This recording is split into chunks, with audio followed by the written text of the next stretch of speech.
E aí, gente, hoje eu vim falar de respire. Muitas pessoas vão falar, mas você já fez análise de respire, certo? Eu já fiz análise, mas eu vou fazer novamente, porque eu reassisti essa série. E aí eu peguei novos insights, foram novas perspectivas, e eu quero trazer, porque foram coisas que eu não tinha percebido quando eu assisti uma vez. Por isso que tem séries que valem a pena, filmes, assistir mais de uma vez. Teve filmes que eu já assisti 5 vezes e cada vez que eu assisto temos mais repertório. Só que dessa vez eu fiz uma coisa bem detalhada e eu quero compartilhar aqui com vocês. Tenho certeza que vai contribuir para que você tenha uma visão mais ampla. E eu vou começar com Liv, né? A Liv, ela vai fazer uma jornada, a jornada da heroína. Então, é uma mulher heroína, ela é a nossa protagonista e ela está desesperada. Então nós começamos assim com desespero de livre para chegar num destino. No começo da série a gente não sabe para onde ela quer ir, nem por que que ela quer ir para aquele destino, mas ela está desesperada. E ali já é uma grande olhar, porque como eu falo nas análises, a gente sempre tem que olhar também com um olhar de metáforas. Muitas séries, filmes trazem esse olhar metafórico, então a gente tem que olhar o que que aquilo lá quer dizer ou representar. Eu recebo muitas clientes que estão desesperadas. Elas querem entrar numa jornada no desespero. E eu sempre digo também que no desespero não há solução. É o que acontece com ela, desesperada, ela não pergunta quem são aquelas pessoas que podem levar ela a algum lugar, ela não pergunta como eles vão, ela não pergunta qual é o trajeto que vai ser utilizado, ela não pergunta nada, ela simplesmente vai. Porque quando a gente está desesperada, a gente procura qualquer pessoa que leve a gente para aquele lugar que a gente quer ir. Então, quero ficar rico. A gente começa a fazer um monte de coisas e qualquer pessoa que fala sobre aquilo, a gente sai seguindo e fazendo atropeladamente pelo desespero. Então, no desespero é a hora que a gente toma as decisões mais descabidas e que a gente às vezes não chega a lugar nenhum, ou quando chega, se estropia todo, que é o que acontece com ela, né? Não chega no lugar e ainda acaba acontecendo tudo o que acontece na série, né? Então, naquele desespero de chegar naquele lugar que intentam, a gente não sabe para quem que ela quer ir, para onde ela está correndo, para onde ela quer chegar, ela encontra duas pessoas que no começo não querem levá-la, mas ela insiste muito em ir, porque no desespero é isso que a gente faz, a gente implora para que qualquer pessoa que apareça na nossa frente, falando que vai para aquele destino, a gente pega carona. E aí ela pega carona com esses dois homens, ela vai com eles, mas ela demora para decifrar o que está acontecendo ali. Só que, como eles estavam clandestinos, eles não tinham acesso a planos de voo, a nada disso. E eles acabam caindo numa ilha. E é ali que começa a grande jornada dessa heroína, né? A jornada de busca de autoconhecimento profundo que ela vai acontecer sozinha. Então, a gente sempre diz que o autoconhecimento ele é muito solitário. E ele é sozinho. Por mais que você tenha terapeuta, por mais que você compre livros, por mais. Ele é individual, é um processo seu, individual, e ele acontece sozinho. E para que ela possa fazer essa jornada sozinha, ela encontrou duas pessoas que conduziram ela ao meio dessa floresta para ela adentrar. O que acontece? Eles não tinham permissão, né, lá para fazer todo esse trajeto. E aí o avião cai, um avião pequeno, ele cai num rio, e num lugar completamente que ela não conhece, não sabe onde ela tá.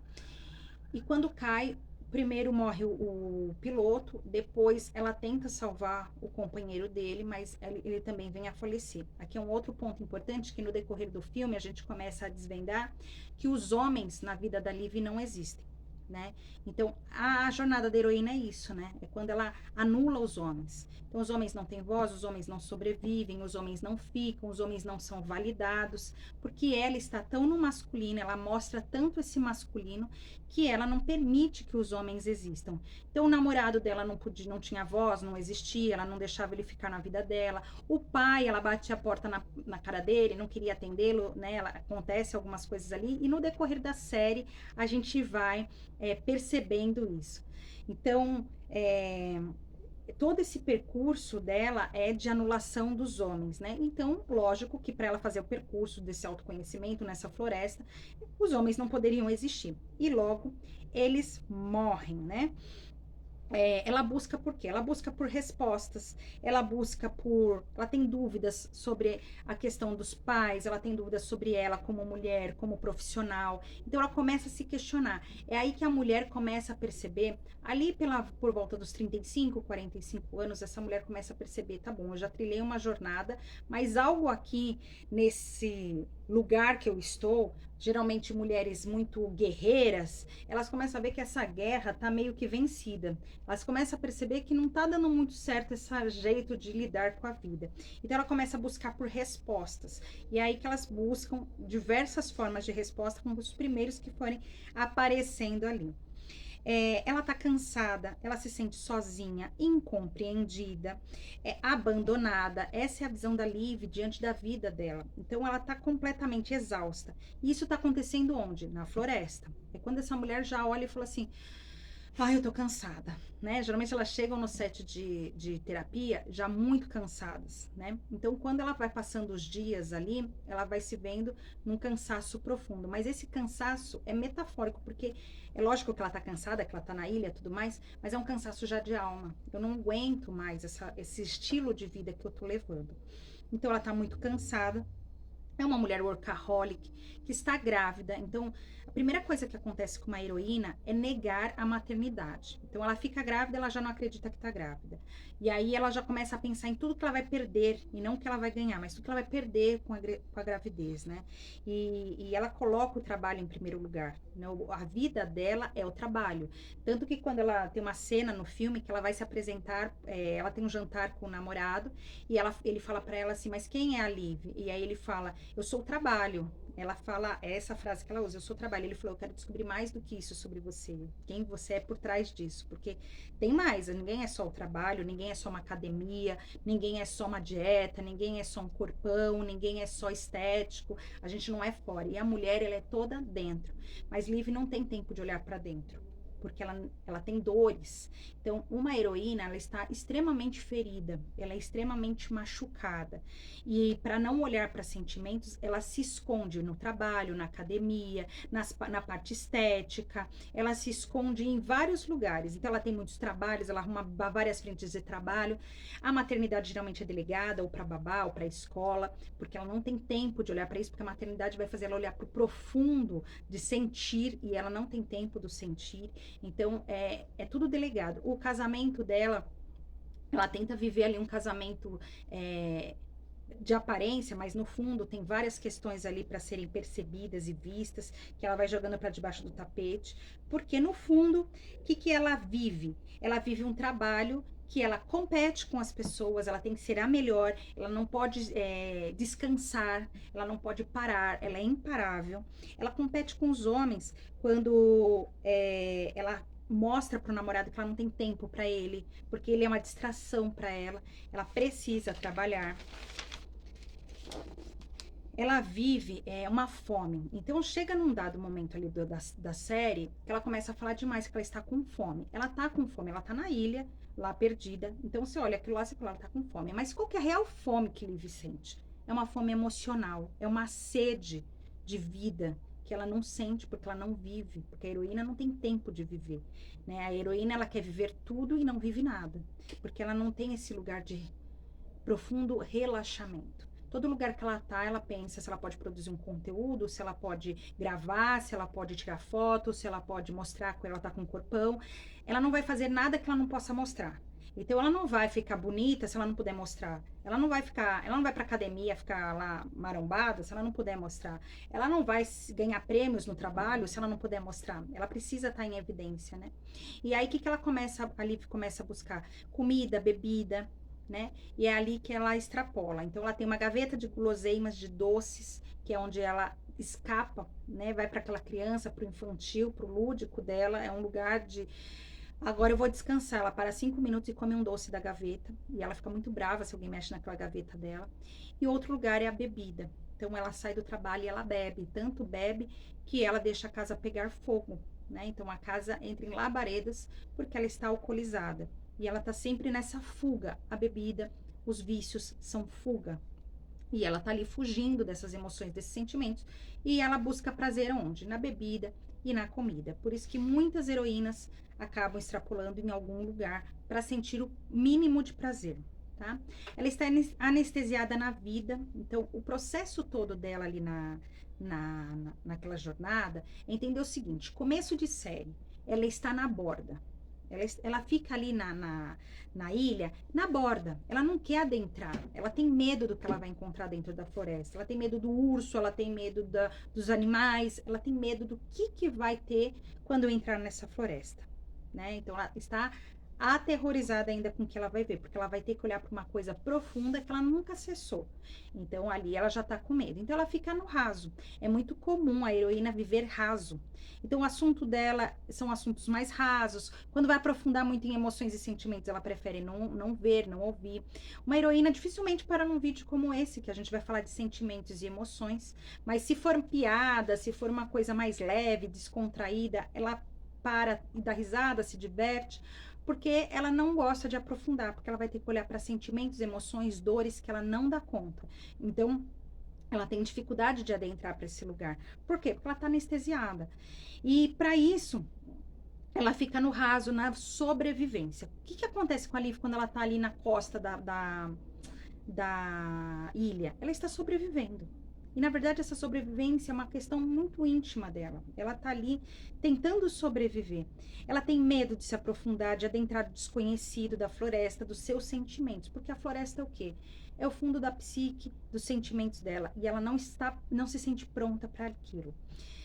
E aí ela vai se despedindo daí, da costa, e toda vez que ela começa a entrar muito, ela sempre arruma um jeito de voltar, então ela percebe que ela adentrou muito, esqueci tal coisa, ela volta, preciso da bússola, ela volta, é um lugar seguro voltar para o raso, é um lugar seguro voltar para onde já é conhecido. Então, ela sempre tá, ela vai, adentra um pouquinho e volta, vai, adentra mais um pouquinho e volta, até a hora que ela fala assim, se eu não seguir aqui, eu não vou conseguir sair dessa inércia que eu vivo. E cada vez que ela vai entrando mais um pouquinho, ela vai vendo mais coisas sobre a vida dela, né?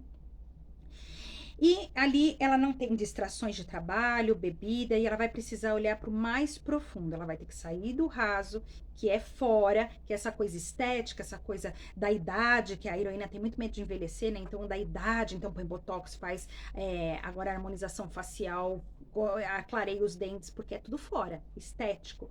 Porque se ela tiver que olhar para dentro, não dá conta. Então, ela tá ali no raso, isso é raso, e é um convite que ela vai tendo para a jornada da heroína. Vamos entrar mais para dentro, vamos olhar mais fundo, porque depois disso vai ter o seu frescor, mas você precisa primeiro adentrar.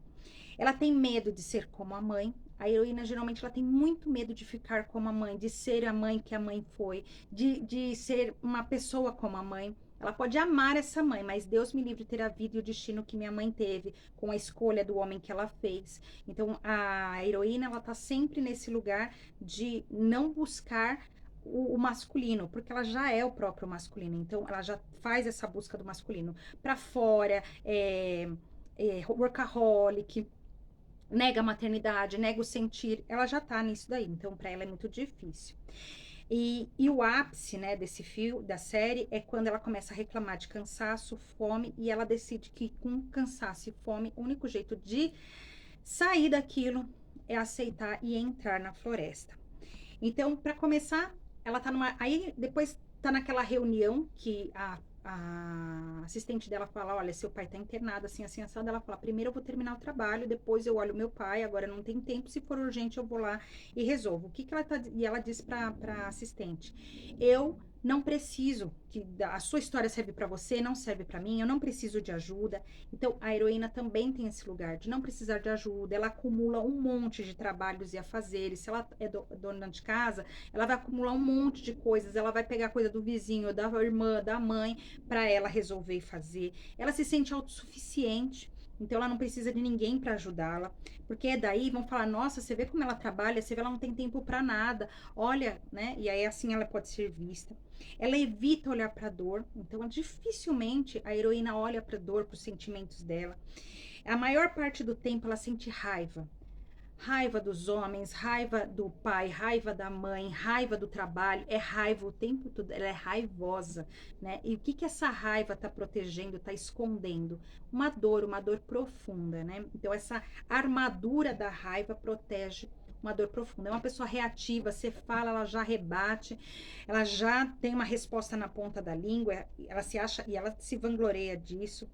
Ela briga, a Liv, no caso, briga com os colegas de trabalho. A mulher heroína muitas vezes briga com o marido, ela se controla no trabalho, porque ali ela tem que manter um padrão, mas chega em casa, ela não tem paciência com os homens, com o marido. Mas antes de entrar na floresta, é preciso começar a limpar. Então, o que que ela tá? Ela tá com fome, certo? Então, ela começa a pegar as frutinhas ali do urso, ela come algumas frutinhas, e aí algumas coisas ela começa a jogar para fora, que é o quê? Ela engole muita coisa, engole muito sapo, engole muitas coisas, algumas coisas indigestas, e aí na vida ela precisa pôr para fora. Então ela começa a vomitar, colocar tudo aquilo lá para fora. E também é preciso experimentar novos sabores, novas frutas para a gente sobreviver. Então ela tinha uma vida muito linear, fazia sempre padronizado, sempre igual. E de repente ela tem a oportunidade de experimentar outros sabores, outras coisas. Mas algumas coisas que a gente experimenta na vida nem sempre nos faz bem, é indigesto e a gente precisa pôr para fora. E o que acontece quando mostra essa cena, tá mostrando ela vendendo da casa do pai, que é uma coisa muito indigesta para ela, porque o falecimento e a história também, que tá toda ali na casa do pai, da ida e embora da mãe, e ela tendo que lidar com tudo isso. Então ela começa a pôr para fora, mas é somente assim que ela vai ter força para entrar na floresta e para viver essa jornada, né? Mas vem chuvas, vem tempestades, quando ela adentra ali, vai vir de tudo, né? Sinalizando que é o quê? Olha, é melhor você voltar. Eu tenho que pontuar uma coisa aqui. Ela escuta o tempo inteiro a voz de um homem falando. Jung falaria que é o nosso ânimos, é a parte masculina da mulher, que fica dentro da mulher. Esse ânimos, quando raivoso, quando a mulher está no feminino ferido, ele é muito negativo. Ele é aquele que vai dizer que ela tá fazendo tudo errado, que ela precisa melhorar, que não tá bom o suficiente, que por mais que ela faça, ela podia fazer melhor, que ela não está preparada, que ela não está pronta para viver aquela jornada. O ânimos, quando ele está muito, né, exacerbado dentro dessa mulher, ela ouve demais ele, então ela passa o tempo, uma boa parte ali da história da série, com esse homem voltando. Quem que faz esse personagem? É o rapaz que viajou com ela, e aí ele morre na ilha, junto lá com ela, na hora que ele chega ele acaba falecendo, ela enterra ele e é ele que ela ouve dizer. Mas na verdade essa vozinha existe em muitas mulheres, que é aquela voz falando: você não é capaz, você não é boa o suficiente, você podia ter feito melhor. Então é porque é tão raivoso que ela está em competição, então ele vem sempre nessa vozinha que a gente vai chamar de síndrome da impostora e tudo mais. Mas essa parte, essa porção do ânimos que está ali alertando ela o tempo inteiro negativamente, sempre sinalizando ela das coisas erradas que ela está fazendo. E conforme ela vai adentrando na floresta, ela vai ter que passar pelas chuvas, tempestades e tudo mais. E existe um momento que ela olha por cima da montanha e ela vai dizer: a luz só se vê à noite. Então, é muitas vezes na escuridão dessa alma, dessa pessoa que está vivendo esse momento escuro de busca de respostas, é que ela pode ver uma luz no fim do túnel. Então ela sobe ali na montanha, ela vê uma cidade, que é onde ela sabe que é o norte dela para ela chegar. Mas enquanto isso ela vai fazer a bússola, porque ela vai se sentir perdida. Muitas mulheres começam a adentrar na floresta, por isso que é importante ter um bom guia para a sua floresta, porque senão ficam duas pessoas perdidas ali, né? Então a gente tem que ter, eu sempre convido as minhas clientes a entrarem na floresta, mas essa condução ela tem que ter começo, meio e fim, como acontece na série, tá? E muitas vezes quando a gente entra na floresta, a gente se vê andando em círculos, parece que não tá tendo resultado, a gente tá andando, andando e não vê resultado. Isso vai acontecer com a Liv, ela faz a bússola ali, mas muitas vezes, mas no começo, para ela perceber que ela precisa de um norte, que ela precisa de uma bússola, ela está perdida. Onde que ela está perdida? Na alma, ela tá se sentindo completamente perdida, desesperada, por isso que ela aceitou viajar com esses dois rapazes, e aí ela vai precisar, para entrar na floresta, se liberar de algumas coisas. É quando ela solta a mochila e começa a liberar ali o computador, que é referente ao trabalho, ela queima o dinheiro para fazer ali a fogueira, porque ali ela não vai precisar. Quando a gente entra na floresta, gente, o que você não precisa levar nessa viagem? Você não precisa de dinheiro para levar nessa viagem, você não precisa de computador para entrar nessa viagem, você não precisa de tantas questões que a gente vai trazendo e crenças que a gente ouve. A gente precisa ir eliminando o peso do passado, eliminando aquele peso que às vezes nos acorrenta, histórias que a gente viveu, para poder conseguir chegar em algum lugar que seja livre daquilo, né? Então ela vai precisar daquilo, de eliminar esses pesos. E com isso ela vai fortalecendo, ela vai achando o caminho de volta para a vida. Mas as coisas que carregamos fica pesado e é preciso se despedir aos poucos. Mas existe um processo que, se você não reparou na série, que ela entra, que ela vai adentrar com um objeto que ela não se livrou dele e que ela vai deixar lá, e eu vou contar para vocês. Então é uma mulher perdida que busca respostas, ela tá sempre culpando outros. Então, isso é culpa da minha mãe, isso é culpa do meu pai, isso é culpa do meu namorado, isso é culpa do meu trabalho, e essa é culpa do meu chefe. São mulheres que estão sempre culpando pessoas de fora, né? Elas buscam por prazer, mas como elas não sabem o que é sentir-se prazer, em relaxar, em realmente se permitir viver um momento assim, então ela busca prazer fora, sempre fora, tá, gente? É sempre numa massagem que o outro vai fazer para ela, é no cabeleireiro que vão mexer na estética, ela vai se sentir bonita, fazendo um procedimento estético, ainda na academia, é assim que ela acredita que ela relaxa. Ela não tem um relaxamento de meditação, ai, não suporto meditação, acho muito parado, um yoga, não é isso. Ela vai fazer um esporte, então ela vai para algum lugar fora, porque essa mulher não consegue centrar e olhar para dentro, tá? Porque ela precisa se calar, ela precisa silenciar, e esse silêncio para ela não existe esse tempo, tá? De silenciar. Então, Liv, essa análise vai ficar um pouco longa, mas é importante para que a gente olhe para todos os aspectos, tá bom? Para ela encontrar o feminino, onde está o feminino? O feminino está na mãe. Então era aí que ela queria ir. A gente descobre depois que onde que ela queria encontrar a mãe, porque ela queria achar respostas que a mãe ia dar para ela, porque a resposta sempre está fora, ela não consegue olhar para dentro. Então ela escuta um avião e ela sai dançando com aquele namorado, e aí ela sai correndo ali, desesperada, mais uma vez desesperada por sair de um lugar que ela está. Então ela saiu lá do aeroporto desesperada, e agora no meio da floresta ela está desesperada para sair daquela floresta. Então ela escuta o avião, ela sai correndo, ela descansa, e aí no outro dia ela cai num buraco. O buraco, gente, é o profundo do feminino. É quando a gente fala, daqui você só vai sair quando você resolver essa questão. E com quem ela vai resolver isso? Com o feminino dela, com a mãe dela. E ali, quando ela se vê completamente presa, com as pernas presas, ela não consegue mais andar para frente, é que ela tem que parar e ouvir aquela mãe, e permitir ser ouvida por aquela mãe. É no profundo da alma, e não é a mãe física, é a mãe na alma. É a mãe quando ela vai olhar para essa mãe e dizer: eu preciso de colo, eu senti sua falta, você me fez falta. E aí ela vai viver essa porção muito importante para ela se relacionar. E na jornada da heroína, essa parte é muito importante, quando ela vai se relacionar com essa mãe. E ela vai olhar como filha para essa mãe, como uma menina. Então, a hora que ela tira o peso das pernas e ela desperta dentro daquela gruta, onde ela tá, no colo da mãe. Então, é ali que ela vai estar no colo, e a mãe diz para ela: você me encontrou. Encontrou onde? Dentro. Você me encontrou dentro de você. Aquela mãe é real? Não. Tudo isso está acontecendo numa grande metáfora. Tudo é dentro dela. Tudo está acontecendo dentro dela. Ela está vivendo o reencontro com ela. Então, essa jornada é um profundo conexão, reencontro dela. Não tem nada a ver com fora. Ela está acabada, ela não está linda, esbelta, né? Ela está acabada, detonada, cansada.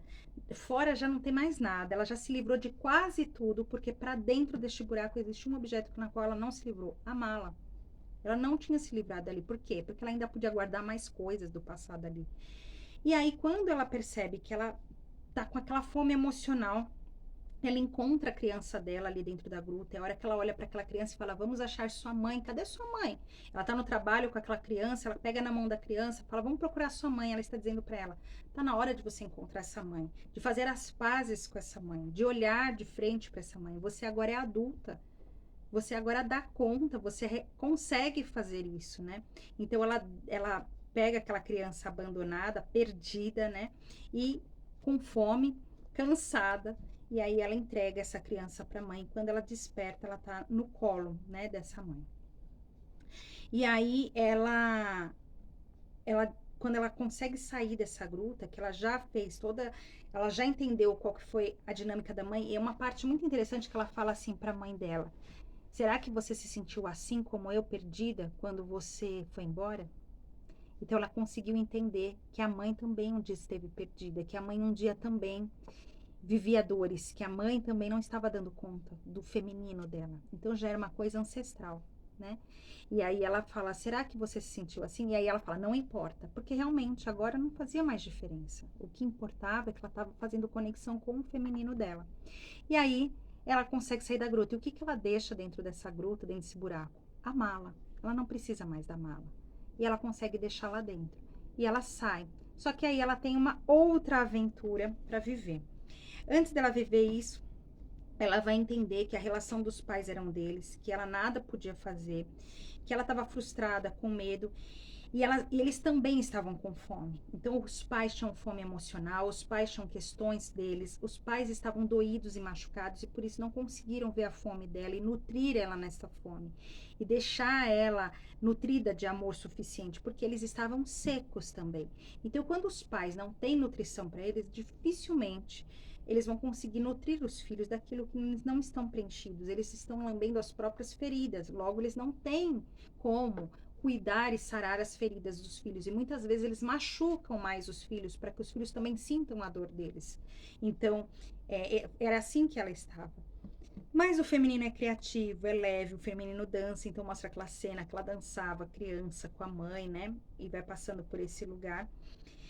E aí ela vai viver a dualidade, né? Que ela percebe que ela, lá dentro da gruta ainda, ela percebe da escolha que ela teve que fazer, porque muitas vezes ela não podia falar da mãe porque o pai não permitia, e ela não queria magoar o pai, mas ao mesmo tempo ela sentia a falta dessa mãe, e muitas pessoas na infância vivem essa dualidade de não poder expressar o sentimento pelo outro, que minha mãe vai ficar mais feliz se eu odiar meu pai, que meu pai vai ser mais feliz se eu odiar minha mãe, só que ela é essa porção do pai e da mãe. Então, para ela é muito difícil ter que escolher qual parte dela ela vai aceitar e vai querer conviver. E ela vai viver isso dentro daquele buraco. E aí ela se apegou na culpa de amar a mãe para não ter que deixar o pai sofrendo. Então, ela fica nessa culpa. Se eu amar minha mãe, se eu sentir falta da minha mãe, meu pai vai sofrer. Então, quando ela deixa o pai partir, né? Quando fala, chegou a hora, ele precisa ir, tudo mais, ela permite, né? Buscar a mãe, que é a hora que ela fala, agora eu vou viver a maternidade, eu preciso encontrar a fonte disso, que é a mãe, né? E bora mais adentrar só mais um pouquinho, gente, já vamos lá. Ela foge de ser amada. Então, quando ela se reconcilia com a mãe, ela fala: eu tenho medo. Eu tenho medo de amar, de ser amada. E mostra ela falando com o namorado: eu tenho medo que você fique e você vá embora. Que você me iluda e eu te ame e você vai embora. Como quem? Como quem a mãe fez. Então, ela tinha muito medo de ser cuidada, de receber amor. Então, a mulher fazedora, dificilmente ela se permite ser amada, ser cuidada. Ela dificilmente se permite que o marido faça alguma coisa. Quando ele faz, ela já acha que ele está fazendo alguma coisa errada, porque ela não quer olhar para essa parte dela do feminino que quer sim ser amada e ser cuidada. Então ela foge disso, mas aí ela se reconcilia com a mãe. E numa reconciliação de a mãe ainda precisa dela, mas ela sente que como adulta ela já não precisa mais desse tipo de questionamento, ela pode seguir a vida. E aí, quando ela retira os pesos das pernas, ela se vê no tribunal. Essa cena eu acho fantástica, que é quando ela entra no tribunal, porque ela tinha mesmo na vida real dela um julgamento muito importante. E aí ela pede desculpa para o juiz e aí ele fala: eu acho que está na hora de você liberar a sua cliente. E aí, quando ela olha para a cliente, ela pequena, ela criança, Ou seja, já está na hora de você liberar os seus julgamentos, as suas críticas, já está na hora de você liberar a sua cliente. Ela pode agora viver no colo da mãe, é a hora que ela desperta no colo da mãe, ela vive a dor do abandono, e ela compreende que a mãe ter ido embora, e isso é uma parte também muito importante, a mãe ter ido embora foi o melhor que ela fez, e a mãe fala isso para ela. O melhor que eu podia fazer por você, a melhor forma de te dar amor era ter ido embora. Porque a mãe já não estava fazendo bem para ninguém, nem para ela, e nem para o marido, e nem para a relação com a filha. As memórias que essa filha poderia ter da mãe poderiam ser muito piores se a mãe tivesse ficado. Por isso que às vezes tem adultos que falam, você podia ter ido embora e teria me poupado. Aí se tivesse ido embora, teria se sentido abandonado. Mas a verdade é que muitas vezes, por amor, um pai e uma mãe preferem ir embora e abandonar os filhos, porque ficar seria mais doloroso. Então ela percebe que, quanto adulta, ela pode viver sem sentir pena de si mesma pela partida da mãe, porque por muito tempo, na verdade, no fundo, a dor dela era, ela se penalizava, se sentia pequena, menos porque a mãe tinha abandonado. E que agora, como adulta, ela podia sair da caverna para se tornar, para tomar as próprias decisões, ter as próprias escolhas e ser ela quem cuidaria dela, né? Ela não precisava mais da mãe para cuidar dela. E aí ela deixa a mochila lá, já falei, né? E aí ela passa por um novo desafio, ela cai de um precipício, né? Ela cai ali no penhasco e ela machuca a perna, mais uma vez impossibilitada de caminhar, de andar até o seu norte. Mas aí o pai, ela se lembra que o pai dela fala assim: como que um elefante, como se come um elefante? E aí ele fala: uma mordida por vez. Ou seja, ela só precisava de mais um pouquinho. A gente não, às vezes muitas heroínas, elas entram na floresta já querendo chegar no rio. Eu já quero chegar nessa cachoeira, vamos logo para esse rio, quero encontrar o mar e vamos embora, né? Mas é preciso fazer um percurso. E só o feminino é possível encontrar esse deleite do percurso. Muitas pessoas querem ter sucesso, mas não vivem o processo disso. E aí, quando chega lá, não, nem percebeu que chegou naquele lugar. Então, é um passo de cada vez. É todo dia um pouco e um pouco todo dia, que a gente vai caminhando passo a passo para chegar lá. E é devagar. E é mais recolhido, é mais leve, não é exposto, não é para fora, né? E aí ela vai entrando e vai encontrando o seu norte, vai tendo autorização para ir para o pai, no masculino, em paz. Mas quem vai ajudar ela a fazer essa condução para chegar no pai? O namorado, que ele fala para ela: você podia ter me contado da sua gravidez, eu teria te acolhido, mas ela não tinha ouvidos, ela não tinha tempo, ela não ouvia esse masculino, que é o ânimos já saudável, que ele já está curado. Ele não vai dizer para ela, como no começo, que tinha aquele rapaz que falava: você não vai conseguir. Ele falava: você vai conseguir. E eu posso te ajudar. Eu posso ser esse seu pilar de sustentação. Eu posso ser importante nessa condução. Eu posso ser importante para te conduzir. É isso que muitos homens no casamento propõem para as esposas, mas elas rígidas não permitem. Elas tomam a liderança do casamento. Elas querem fazer tudo, elas decidem o trabalho do marido, elas decidem o que eles vão fazer com o dinheiro, o que que não sei. Tudo ela decide. E não permite que esse homem cumpra a função dele. Ah, mas é que ele é um menino. Ah, é que ele não dá conta. Ah, é porque esse não sou eu. É porque não sei o que lá. Então ela vai pondo esse monte de empecilhos. E isso acontece com a Lívia. E aí, quando ela tá com esse ânimo curado, ela consegue permitir que ele faça o movimento, o impulso de ir. Ele não é mais julgador, ele é acolhedor, ele não é mais acusador, né? Ele consegue fazer esse lugar de proteção, de acolhimento, de dentro, né? Porque o feminino é dentro, é acolhimento, o masculino é a direção, é a ação. Mas ele não é a maior porção dentro de uma mulher, né? O feminino é que é esse lugar. E aí, com o feminino curado, ela divide, compartilha com o namorado na floresta. E já indo para a reta final, ela consegue chegar ali e escutar. Ela acha que são carros, né? Acelerada, querendo conduzir, mas não, é um rio. E aí ela consegue sentir uma dor que ela foi enganada pelo pai. Então, a pessoa que ela mais confiou, ela se sentiu enganada, porque ela descobre que o pai guardava as cartas da mãe, né? E aí ele fez isso por quê? Para protegê-la. Muitas vezes os pais, para proteger os filhos, preferem omitir, mentir situações para que eles não sofram. E aí ele não queria que ela fosse mais iludida, né? Então ele protege ela. E aí ela responde para ele: existe uma diferença entre ser abandonada e ser esquecida. Então a maior dor dela é ela achar que a mãe dela tinha esquecido ela, que ela não podia amar essa mãe que a esqueceu, mas a mãe nunca esqueceu. A mãe apenas precisou se retirar, mas ela não abandonou, né? Ela não esqueceu, ela só se retirou de cena e permitiu e deu espaço para que o pai existisse na vida da Lívia. Ela queria ser vista por essa mãe, então ela vive uma cura com o pai, quando ela pode se despedir dele e deixá-lo ir, e eles sentam ali, né, no final, que é quando a mãe já pode conduzir. É sempre a mãe que faz a entrega para o pai, então primeiro ela faz a cura com a mãe, e aí sim ela consegue ver o pai do lugar dela de mulher, de feminino, de filha, né? Então ela faz essa integração do pai e da mãe, do masculino com o feminino, e ela pode voltar para casa. E ele fala que ela vai dar conta de voltar para casa, né? E aí saber quem ela é, sem excluir nada nem ninguém. Ela não precisa excluir o namorado, ela não precisa excluir a mãe, ela não precisa excluir o pai para ser feliz, pois todos estão nela e vivem nela.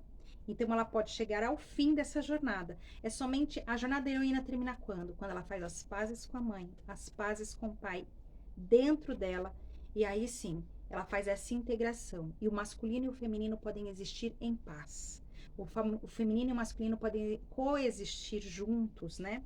E aí ela tem essa permissão e descobre que ela é igual à mãe, assim como ela é igual ao pai.